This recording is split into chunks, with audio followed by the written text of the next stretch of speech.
Hi guys, andito kami ngayon sa may Divisoria. Pinasyalan namin ito guys, yung masarap na fried siopaw ngayon na pinipilahan talaga ng mga tao.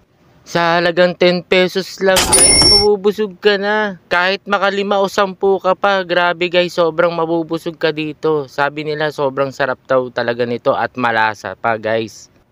Ito nga guys, naiinip na ako. Sobrang gusto ko na siyang matikman kung gaano nga talaga kasarap tong sinasabing fried siopaw na to.